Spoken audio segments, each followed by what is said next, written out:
अस्सलाम वालेकुम। आज हम चैप्टर नंबर 8 का दूसरा लेक्चर शुरू करने जा रहे हैं। तो इसमें जो हमारा मेन टॉपिक है वो है the body of fungus. Fungus की बॉडी के बारे में आज हम डिस्कस करेंगे। तो सबसे पहला पॉइंट जो इसका बनता है वो है माइसीलियम। माइसीलियम किसे कहते हैं? माइसीलियम जो फंगस की एक बॉडी होती है, फंगस की जो पूरी बॉडी होती है उसे हम कहते हैं mycelium. The body of fungus called mycelium. जैसे कि जो फंगस की बॉडी है, जैसे मैं आपको यहाँ पर ड्रा करके दिखाती हूँ, ये एक फंगस की बॉडी है। एक्सपोज ये एक फंगस की बॉडी है और इस पूरी बॉडी को हम नाम देंगे माइसीलियम का। ठीक है, माइसीलियम का इसको नाम दे देंगे हम। और जो माइसीलियम होता है वो बना किससे होता है? ये कंपोस्ट होता है जो वो फंजाई के अंदर नेचुरल जो चीज़ें पाई जाती हैं, चाइटिन, सेलुलोज और प्रोटीन वगैरह, ये उन्हों से ही बन जाता है। फंगस की जो पूरी बॉडी है ये इन्हीं चीज़ों से बनती होती है। जो हाइफी, अब नेक्स्ट पॉइंट है अब हाइफी का। हाइफी किसे कहते हैं? हाइफी मोस्ट फंजाई, तकरीबन सारे फंजाई जो उनसे है वो हाइफी से मिलकर बने होते हैं। तो ये एक लॉन्ग, लंबा, एक सेल्डन का मतलब होता है बारीक, और एक ब्रांचिड, ब्रांच वाला ट्यूबुलर थ्रेड लाइक फिलामेंट है, मतलब कि धागे की तरह का एक फिलामेंट है, उसे हम कहते हैं हाइफी। और सिंगल जो इसे कहते हैं वो है, इसका नाम हाइफा। जैसे कि इन्होंने कहा लॉन्ग, ये लंबा है, सेल्डन बारीक है, ब्रांचेस इसकी काफ़ी सारी ब्रांचेस हैं, और थ्रेड लाइक फिलामेंट है कि धागे की तरह का है। तो ऐसे करके हाइफी होते हैं जो एक फंजाई की बॉडी को बनाते हैं। जो द वर्ल्ड हाइफी है वो एक ग्रीक वर्ड है, ये एक ग्रीक वर्ड है, और ग्रीक वर्ड ह्यूफी से निकला है। ठीक है, इसकी टू टाइप्स हैं आगे। हाइफी एक हाइफी, जैसे कि यहाँ पे मैं लिखती हूँ, हाइफी की आगे टू टाइप्स हैं। टू टाइप्स हैं, एक है इसकी सेप्टेट हाइफी, और एक है एसेप्टेट। दो इसकी ब्रांची टाइप्स हैं आगे। जो सबसे पहले सेप्टेट हाइफी के बारे में पढ़ते हैं कि सेप्टेट हाइफी कैसे के होते हैं। तो the hyphae of most fungi, जो मोस्टली फंजाई होते हैं, जो उनके हाइफी होते हैं वो आर डिवाइडेड इनटू सेल, वो डिफरेंट सेल्स में डिवाइड होते हैं। एक ही हाइफी डिफरेंट सेल में डिवाइड होता है बाय इंटरनल वाल, एक इंटरनल वाल जो उनके दरमियान होती है उनकी वजह से। जो इस इंटरनल वाल को हम कहते हैं सेप्टा। जैसे कि यहाँ पे ड्रा करते हैं, नीचे भी किया हुआ है लेकिन यहाँ पे एक अलग से ड्रा करते हैं, मैग्नीफाई करके थोड़ा बड़ा से करके। ये एक लॉन्ग थ्रेड लाइक हाइफी है। ठीक है, इसका ये हाइफी किसी भी तरह का बना सकते हैं, इसकी बस ब्रांचें बनानी है और एक धागे की तरह का स्ट्रक्चर बनाना है। जो मर्जी आप लोग इसके आगे ब्रांचेज से यहाँ से कोई एक ब्रांच निकाल दें, जो मर्जी कर ले। ठीक है, अब सेप्टेट हाइफी कैसे ही होते हैं? उन्होंने कहा the most fungi are divided into cells. एक सेल्स, डिफरेंट सेल में एक ही हाइफी डिफरेंट सेल्स में डिवाइड होता है बाय इंटरनल वाल। इंटरनल वाल ये होती है इनके, ये होती है इनकी इंटरनल वाल। इनकी वजह से ये डिवाइड हो जाते हैं, और जो इंटरनल वॉल हैं उनको हम कहते हैं सेप्टा। ये जो सारी वॉल्स हैं इंटरनल इनके, जो इनको अलग अलग कर रही है, इनके न्यूक्लियस जो इनके दरमियान हैं उनको अलग अलग कर रही है, इनको हम कहते हैं सेप्टा। और अगर हम इनमें से किसी सिर्फ एक वॉल की बात करें, जैसे कि इसकी, तो जो सिंगुलर वर्ड है इसका वो है सेप्टम। सिंगल किसी वाल की बात करें तो वो है सेप्टम। नीचे भी ये एक स्ट्रक्चर बना हुआ है, ये भी सेप्टेट हाइफी का है। इसमें भी देख लें, ये इसके न्यूक्लियस हैं और इनके इंटरनल वॉल्स की वजह से ये डिफरेंट सेल्स में डिवाइड हो गई है। अब जो इनकी इंटरनल वॉल होती है ये एक बिल्कुल क्लोज वॉल नहीं होती, ऐसे करके जैसे ये एक और हाइफी मैं बनाती हूँ, बिल्कुल ऐसे क्लोज वॉल नहीं होती। इनके दरमियान छोटे छोटे पोर्स होते हैं, और इनकी जो पोर्स हैं उनकी वजह से जो साइटोप्लाज्म होता है, जो मटेरियल होता है न्यूक्लियस के आसपास जिसमें न्यूक्लियस फ्लो कर रहा होता है, वो पूरे सेप्टेट हाइफी में जाता है। मतलब कि अगर इसे यहाँ से न्यूट्रिशन मिल रहे हैं, यहाँ से इसे अपना खाना मिल रहा है, तो ये सिर्फ एक ही सेल में ब्लॉक नहीं हो जाएगा। ये इनके दरमियान छोटे छोटे पोर्स होते हैं जिनकी वजह से ये सेप्टेट जो न्यूट्रिशन है, जो इनके साइटोप्लाज्मिक मटेरियल है, वो पूरे हाइफी में फैल जाता है। ठीक है। और जो साइटोप्लाज्मिक मटेरियल क्या होता है ये भी देख लें। जैसे ये एक सेल है, इसका ये न्यूक्लियस है, ये इसमें डिफरेंट है, ये माइक्रोकॉन्ड्रिया है, ये इसका राइबोसोम है, ये प्लाज्मिक है, और ये सारे जो उनसे ऑर्गेनेलीज हैं ये एक साइटोप्लाज्मिक मटेरियल के अंदर है, साइटोप्लाज्म के अंदर है। ये जो साइटोप्लाज्मिक मटेरियल होता है इनके अंदर ही राइबोसोम्स, माइक्रोकॉन्ड्रिया वगैरह होती हैं। तो septa usually have little pores, इनके दरमियान छोटे छोटे पोर्स होते हैं दैट लार्ज इनफ, जो काफ़ी होते हैं to allow ribosomes, mitochondria and some nuclei to flow among the cell. मतलब साइटोप्लाज्मिक मटेरियल के अंदर राइबोसोम, माइक्रोकॉन्ड्रिया सारा कुछ होता है, ये पूरे सेल में फ्लो होता है। वो वाले हाइफी जो डिफरेंट सेल्स में डिवाइड होते हैं उनको हम कहते हैं सेप्टेट हाइफी। और जो इनकी एग्जांपल है वो है aspergillus. Aspergillus is a good example of septate hyphae. इसके बाद हम करेंगे ए सेप्टेट जो इसकी दूसरी टाइप है उसके बारे में पढ़ते हैं। जो ए सेप्टेट हाइफी होते हैं वो कैसे होते हैं? देयर आर नो सेल्स, उनका कोई सेल नहीं होते, डिफरेंट सेल नहीं होते, ना उनके दरमियान सेल वॉल्स होती है, ना इंटरनल वॉल्स होती है जिसमें वो सेल्स में डिवाइड हों। And their nucleus are separate, जैसे इनके न्यूक्लियस तो एक एक पार्ट में अलग-अलग थे, और इनके लेकिन जो ये वाला है इसके न्यूक्लियस पूरे हाइफी में फैले होते हैं, कोई इनके प्रॉपर अरेंजमेंट नहीं होती। Many coenocytic hyphae belongs to the class zygomycetes, और ये क्लास है फंगस की, ये हम आगे जाके पढ़ेंगे। और इकोनोमोसाइड जो है वो ए सेप्टेट हाइफी का सेकंड नेम है। इकोनोमोसाइड ए सेप्टेट हाइफी का दूसरा नेम है। अब ए सेप्टेट हाइफी में उन्होंने कहा है कि इनकी कोई नहीं होती है क्रॉस वॉल, कोई इनकी अंदर इंटरनल वॉल्स नहीं होती जिनसे वो एक सेल जो है वो दूसरे सेल में यूँ डिवाइड हो जाए। ठीक है, जैसे कि कोई भी ऐसी का स्ट्रक्चर बना लें आप, ये इनके न्यूक्लियस ऐसे ही पड़े होंगे, पूरे हाइफी में फैले होंगे, कोई इनके दरमियान क्रॉस वॉल नहीं होगी, ऐसे ये पूरे साइटोप्लाज्म में इधर उधर पड़े होंगे। ठीक है, अब आगे जो इसकी एग्जांपल है ए सेप्टेट हाइफी की जो एग्जांपल है वो है मोकर। ये भी एक फंजाई है और ये इसकी एग्जांपल है। जो मोकर होते हैं वो ए सेप्टेट हाइफी होते हैं, मतलब उनके दरमियान कोई सेल नहीं होता, उनके जो न्यूक्लियस हैं वो ऐसे ही पूरे सेल में पड़े होते हैं। ठीक है, इसके आगे डायग्राम देख लेते हैं। ये इसकी डायग्राम है। जिस मर्जी तरह के एक लॉन्ग सेल्डन थिक और ब्रांची स्ट्रक्चर बना लें, उसके अंदर न्यूक्लियस शो कर दें, तो ये ए सेप्टेट की डायग्राम बन जाएंगी।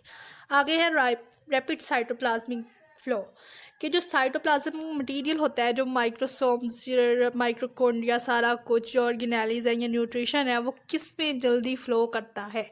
सेप्टेट में जल्दी फ़्लो करता है कि ए सेप्टेट में जल्दी फ़्लो करता है? तो ये तो एक कॉमन सेंस वाली बात है कि जो सेप्टेट हाइफी होते हैं, ये एक सेप्टेट हाइफी है जिनके दरमियान क्रॉस वॉल सेप्टा हैं, इनके अंदर छोटे छोटे पोर्स हैं जिसके अंदर से साइटोप्लाज्म फ्लो करेगा। अब यहाँ पे मैंने 2 बनाए हैं, इसका क्या मतलब है ये आपको नीचे जाके भी समझाते हैं। तो ये देखें, इनके अंदर साइटोप्लाज्म, जैसे इसे यहाँ से न्यूट्रिशन मिल रहा है तो इनके अंदर से साइटोप्लाज्म फ्लो कर रहा है, जैसे मैंने को पहले भी कहा था, ये इधर से फ्लो करेगा, फिर इधर इस वाले पोर से फ्लो करेगा, फिर इधर, फिर ऐसे ये पूरे सेल में जाएगा, ठीक है। लेकिन इसके अंदर रुकावट आ रही है, तो इसकी स्पीड जो उनसी है वो स्लो होगी एज़ कम्पेयर टू सेप्टेट, क्योंकि उसमें तो कोई आगे रुकावट है नहीं, यहाँ से उसे न्यूट्रिशन मिल रहा है तो पूरी बॉडी में फ्रीली मूव कर रहा है। तो जो एसेप्टेट हाइफी होते हैं, सेप्टेट जो उनसे हाइफी होते हैं वो जल्दी फ्लो करते हैं। एसेप्टेट जो हाइफी होते हैं वो जल्दी फ्लो करते हैं, फास्टर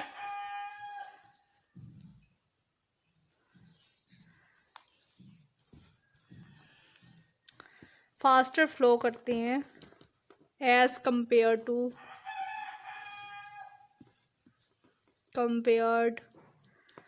टू सेप्टेट, क्योंकि सेप्टेट के अंदर जो उनसी है वो क्रॉस वॉल्स होती हैं। The cytoplasm flow in septate and aseptate दोनों में ही फ्लो करता है, बट न्यूट्रिशन और cytoplasm flow in septate is slow.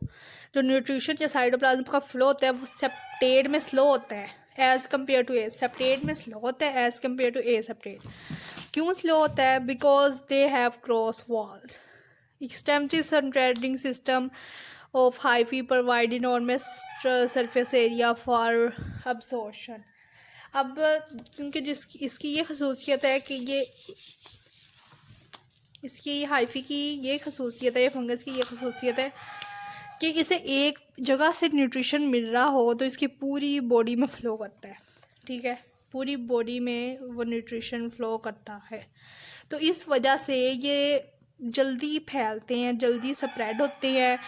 जैसे एक यहाँ से न्यूट्रिशन मिल रहा है, अभी ये थोड़ा स्प्रेड हुए, एक इनको यहाँ से न्यूट्रिशन मिल गया, ये और स्प्रेड होने लग पड़े, फिर इनको यहाँ से न्यूट्रिशन मिल गया, ठीक है। ऐसे ही आगे आगे फैलते जाते हैं, ठीक है, और कम्प्लेक्स स्ट्रक्चर बना देते होते हैं।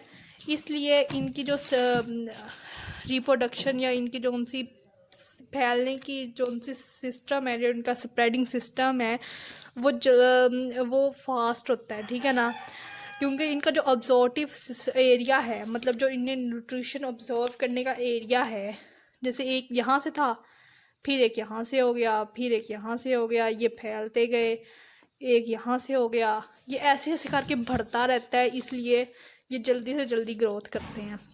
इसके अलावा रिप्रोडक्टिव का एक पॉइंट है, हाइफी जोन से जब ये रिप्रोडक्शन इनकी हो रही होती है, जब इनकी ग्रोथ हो रही होती है, तो एक कम्प्लेक्स स्ट्रक्चर बना देते हैं, may be packed together and organise to form complex reproductive. तो ये कम्प्लेक्स रिप्रोडक्टिव स्ट्रक्चर कैसे का होता है? जैसे कि कोई भी एक हाइफी है वो ग्रोथ कर रहा है, इधर से इसने फैल रहा है और फैल रहा है, जैसे जैसे ये रिप्रोडक्शन करता है, बढ़ता है, स्प्रेड होता है, वैसे वैसे ये कम्प्लेक्स स्ट्रक्चर बना देता है, ऐसे करके, ठीक है। कोई भी स्ट्रक्चर बना सकते हैं आप, कोई कम्प्लेक्स स्ट्रक्चर बना देता है। और ये स्ट्रक्चर मशरूम्स का होता है, पफ बॉल्स का होता है और मोरल्स वगैरह का होता है, और जो मशरूम्स और पफ बॉल्स मोरल्स हैं ये सब खा सकते हैं। इसके सिर्फ एक एमसीक्यूज़ भी है इम्पोर्टेंट, कि सिर्फ जो सब फंगस हैं वो उनके अंदर हाइफी होते हैं, ठीक है, हाइफी से मतलब वो बने होते हैं। लेकिन जो यीस्ट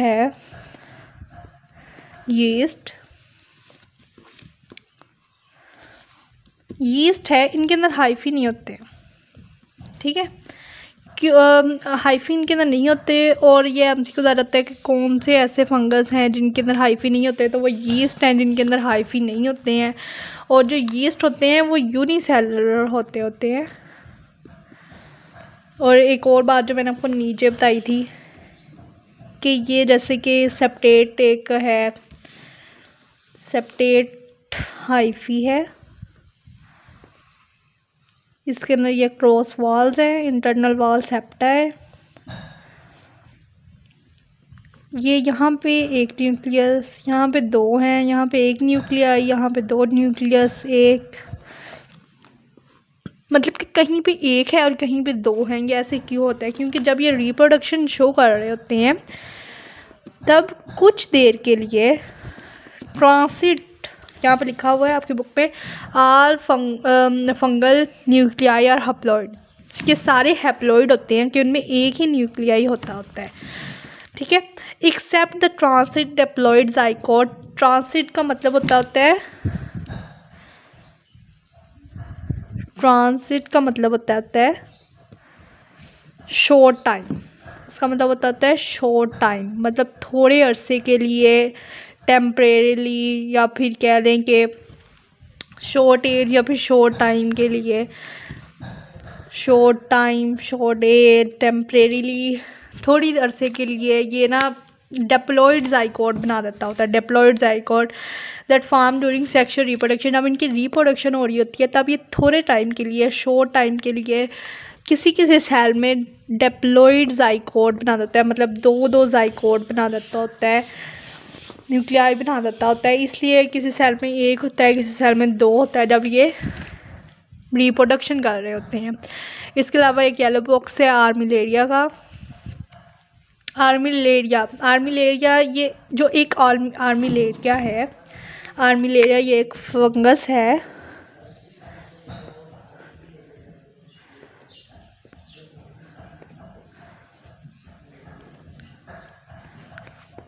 ये एक जो आर्मिलेरिया है,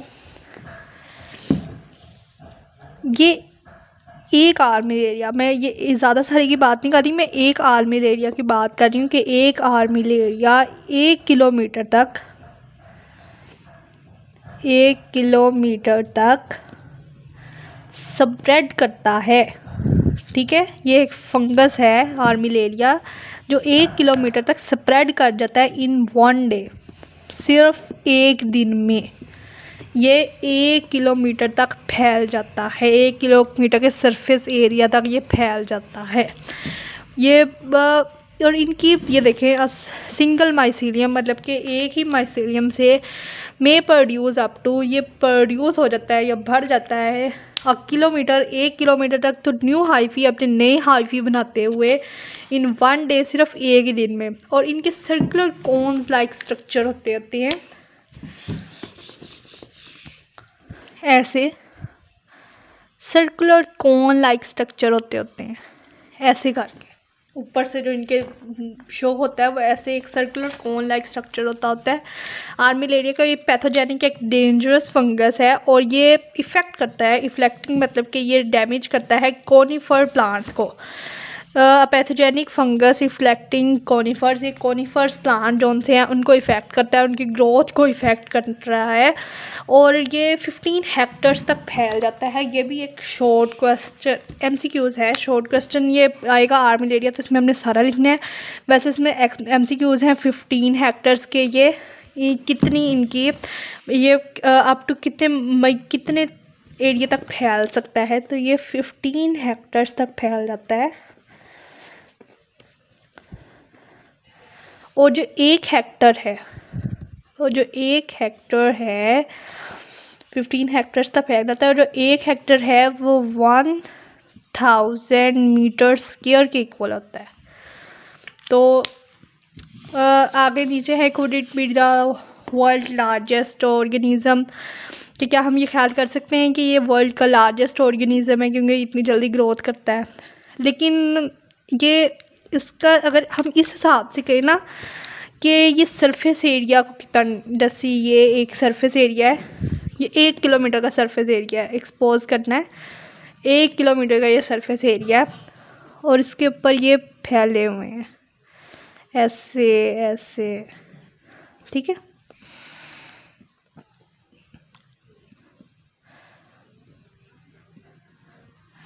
ठीक है, तो अगर हम ये ख्याल करें कि सरफेस एरिया के लिहाज से को कवर करने के लिहाज से हम ये कह सकते हैं कि वर्ल्ड का लार्जेस्ट ऑर्गेनिज्म है।